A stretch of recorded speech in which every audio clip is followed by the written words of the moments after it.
Larry Wheels. Ce type était, je ne sais pas s'ils ont changé les catégories depuis et franchement j'ai la flemme d'aller vérifier, détenteur de 2 records mondiaux en total absolu dans 2 catégories de poids différentes. On parle bien sûr de powerlifting. Autant dire qu'en termes de force, il se pose là. En face, Schoolboy, aka Alexander Beziazikov, 19 ans. Bon, certes son gabarit est quand même impressionnant, mais à côté de Larry Wheels, en termes de musculature, il n'y a pas photo. Il va se faire écraser.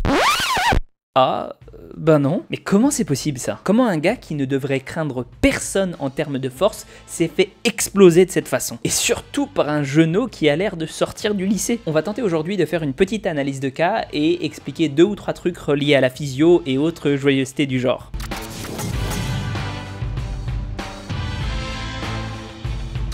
Alexander est une sorte de prodige de la discipline du bras de fer. Je l'ai découvert via cette vidéo et je te préviens tout de suite, j'ai pas exploré sa vie. L'objectif n'est pas de te détailler qui il est, mais plutôt comment est-ce qu'il arrive à tenir tête, voire à battre des grands de cette discipline à un âge aussi jeune. Partie 1.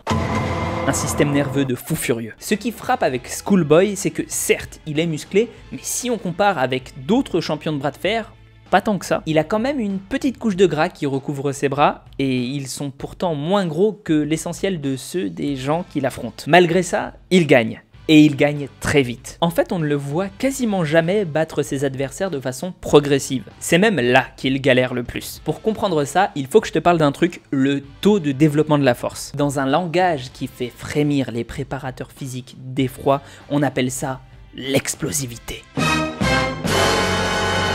C'est en fait la vitesse à laquelle tu envoies de l'influx nerveux à tes muscles et que ceux-ci vont s'actionner. Mais bon, tu vas très certainement me dire quelque chose du style « Ouais, enfin moi aussi je peux bouger mon bras à sa vitesse et pourtant je bats pas Larry Wheels. » Alors oui, mais toi tu n'arrives très certainement pas à envoyer autant de décharges nerveuses à autant de fibres musculaires en même temps. Pour te donner un exemple, un chimpanzé, qui est pourtant beaucoup plus petit qu'un homme adulte, peut développer en moyenne 5 fois plus de force que nous grâce à ça. Nous avons aussi dans notre espèce des individus qui sont des sortes de surhommes, tels Dennis Rodger. Il est capable de prouesses similaires à celles de personnes qui font genre 3 fois son poids. Mais en plus ici c'est un double avantage pour Alexander d'être capable d'aller très vite pour développer sa force maximale. Il prend de court ses adversaires qui n'ont pas le temps de le faire. Ainsi il est très vite, très opérationnel, mais surtout bien avant l'ennemi. Deuxième partie. Des fibres musculaires blanches. Dans la communauté de la musculation, on fantasme beaucoup sur le rôle des différentes fibres musculaires dans l'anabolisme. Soi-disant, les fibres blanches seraient beaucoup plus à même de s'hypertrophier. Elles seraient aussi beaucoup plus fortes et les bodybuilders, comme les powerlifters, seraient dotés génétiquement d'un capital de ces fibres blanches bien plus important que la moyenne. En réalité, les scientifiques sont vraiment bien plus mitigés sur la question. Déjà, la classification des fibres musculaires est bien plus complexe qu'il n'y paraît. On a dû te parler des fibres blanches, rouges et intermédiaires. Et je pense que la majorité se disent qu'il n'y a que ces 3 types-là. Or, en fait, on en a découvert jusqu'à 7. Nani ? Et encore, si ça se trouve, on les connaît pas toutes. Car ce qui compte, ce sont plutôt les types de chaînes lourdes de myosine. Et on peut en avoir qui s'hybrident de façon totalement différente, voire changeante durant notre vie. Je rentrerai pas dans les détails, mais sache que c'est plutôt un continuum que des catégories. Mais bon, les bodybuilders et les powerlifters ont-ils donc plus de fibres blanches que la moyenne? Rien n'est moins sûr d'après les maigres études dont on dispose à ce sujet. La composition des muscles en termes de myotypologie est similaire au commun des mortels. Ce qui est normal quand on y pense en fait. Les fibres blanches ont été démontrées comme plus puissantes. Ça, oui, aucun souci.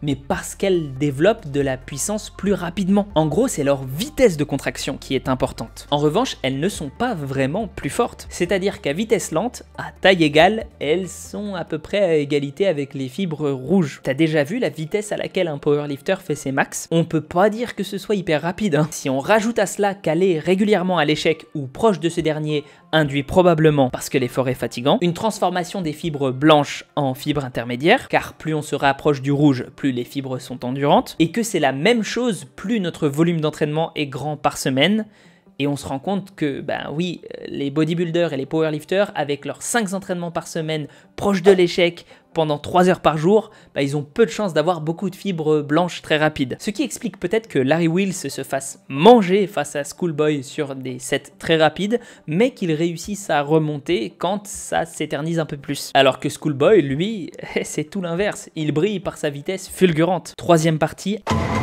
un entraînement très sérieux et spécifique. Et si je te disais que si tes muscles étaient aussi gros que ceux de Schoolboy, tu aurais le potentiel pour avoir la même force que lui. Bon, peut-être pas son taux de développement de cette dernière, mais tout de même, il est pas totalement nul en dehors de sa vitesse, hein, sinon il serait pas à ce niveau. Tu me croirais ou pas? Tu vas probablement me rétorquer quelque chose du genre: alors pourquoi Larry Wheels, qui est encore plus musclé, galère contre lui même en phase lente? Il devrait l'exploser. Tout tient en un concept: la spécificité de l'entraînement. Il y a beaucoup de facteurs qui font d'Alexander un cas hors norme, mais son entraînement y est sûrement pour beaucoup. En effet, tu n'as jamais remarqué qu'on prend de la force sur un mouvement pas du tout au même rythme que les muscles qui actionnent ce mouvement pourtant grossissent. Il y a plein de facteurs qui se conjuguent et sans t'en faire un résumé exhaustif, voici quand même les principaux. D'abord, le système nerveux d'Alexander l'autorise à plus utiliser ses muscles. L'un des freins majeurs au fait qu'on ne mette pas tout le temps toute notre force disponible sur tous nos mouvements, c'est que si on le faisait, on se pèterait probablement les articulations. Nos muscles sont costauds. Très costaud. Si tu mets ta force maximale pour étendre ton coude d'un seul coup, il y a de grandes chances pour que tu te fasses très mal. Notre système nerveux étant bien fait, il ne lâche du mou que sur les mouvements qu'on a déjà beaucoup entraînés. Bah oui, si tu l'as fait à répétition, tu lui as appris que c'était ok de beaucoup forcer sur ce mouvement. Il y a une deuxième chose, le renforcement de ses structures passives. À force d'avoir exercé des contraintes fortes sur ce mouvement en particulier, Alexander s'est bétonné. À de tels niveaux de pression, il arrive de temps en temps que les os, les ligaments ou les tendons se brisent. Sans entraînement à haute intensité, même avec des muscles très gros, voire à cause de ces derniers, il se blesserait plus souvent. Ou il ne pourrait pas exercer autant de force. Car après tout, ce sont les tendons et les os qui transmettent la force de nos bras vers ceux de l'adversaire. Ça ne t'est jamais arrivé, suite à des parties de bras de fer, d'avoir mal aux bras et pas seulement aux muscles pendant des jours? S'entraîner aussi régulièrement et de façon aussi spécifique parachève sa génétique qui était déjà ultra favorable à cette discipline. Et conjugué aux facteurs précédents, c'est ça qui lui a permis d'exploser un type aussi fort.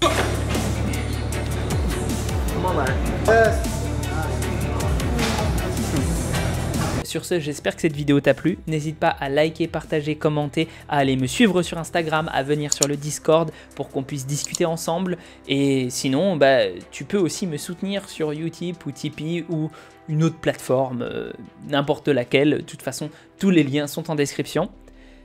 Prends soin de toi et à la prochaine. Si jamais tu as envie que j'analyse un truc, n'hésite pas à me le faire parvenir par Insta ou n'importe quel moyen.